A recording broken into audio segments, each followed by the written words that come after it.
അസ്സലാമു അലൈക്കും വറഹ്മത്തുള്ളാഹി വബറകാതുഹു. പ്രിയമുള്ളവരെ, റസൂലുള്ളാഹി സ്വല്ലല്ലാഹു അലൈഹി വസല്ലമയുടെ സംഭവ ബഹുലമായ ജീവിതത്തിനിടയിൽ സമൂഹം മുഴുവനും തൗഹീദിൽ അധിഷ്ഠിതമായ ജീവിതം നയിക്കുന്നതിനാവശ്യമായ ഉപദേശ നിർദ്ദേശങ്ങളാണ് റസൂലുള്ളാഹി സ്വല്ലല്ലാഹു അലൈഹി വസല്ലമ നൽകിയതിലെ പ്രധാനപ്പെട്ട ഭാഗങ്ങൾ അത്രയും. തൗഹീദിന് വിരുദ്ധമായ ശിർക്കിലേക്ക് ആപതിക്കപ്പെട്ട് പോകാതിരിക്കുവാനും ശക്തമായ നിർദ്ദേശങ്ങൾ നബി സല്ലല്ലാഹു അലൈഹി വസല്ലമ നൽകിക്കൊണ്ടേയിരുന്നു. അത് തൻ്റെ ജീവിത അവസാനം വരെയും ആ രൂപത്തിലാണ് റസൂലുള്ളാഹി സ്വല്ലല്ലാഹു അലൈഹി വസല്ലമ നിർവഹിക്കുകയുണ്ടായിരുന്നത്. മരണത്തിന് 5 ദിവസം മുമ്പ് നടത്തിയ പ്രഭാഷണത്തിലും മരണത്തിന് തൊട്ടു മുമ്പ് അദ്ദേഹത്തിന് അസ്വാസ്ഥ്യം കൂടുതലായി വന്നപ്പോൾ അദ്ദേഹത്തിൻ്റെ പുതച്ചിരുന്ന വിരിപ്പ് മാറ്റിയിട്ട് 2 വിഭാഗം ആളുകളുടെ മേൽ ലഅനത്ത് സൂചിപ്പിച്ചുകൊണ്ട് പറഞ്ഞു, അവർ ഇത്തഖദു ഖുബൂറ അംബിയാഇഹിം മസാജിദ. ആ സമൂഹം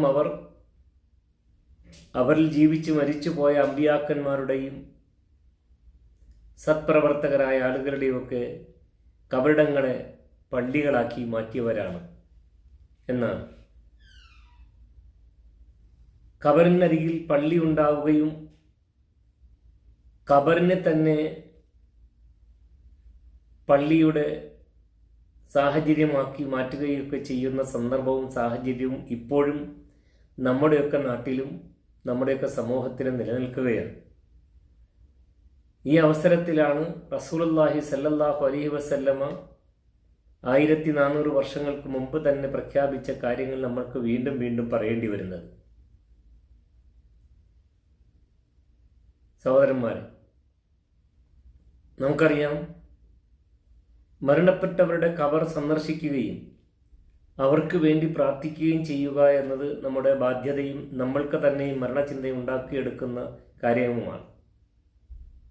പക്ഷേ അവർ നമുക്ക് വേണ്ടി എന്തെങ്കിലുമൊക്കെ ചെയ്യുമെന്ന പ്രതീക്ഷ വച്ചുകൊണ്ടുള്ള യാത്രയും പ്രാർത്ഥനയും അത് ശിർക്കുമാണ്, അപകടകരവുമാണ്.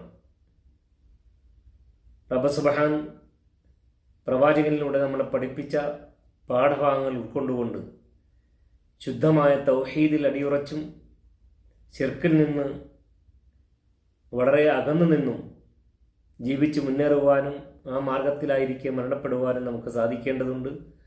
റബ്ബ് സുബ്ഹാൻ നാം ഏവരെയും അതിന് തുണക്കുമാറാകട്ടെ എന്ന പ്രാർത്ഥനയോടെ അസ്സലാമു അലൈക്കും വറഹ്മത്തുള്ളാഹി വബറകാതുഹു.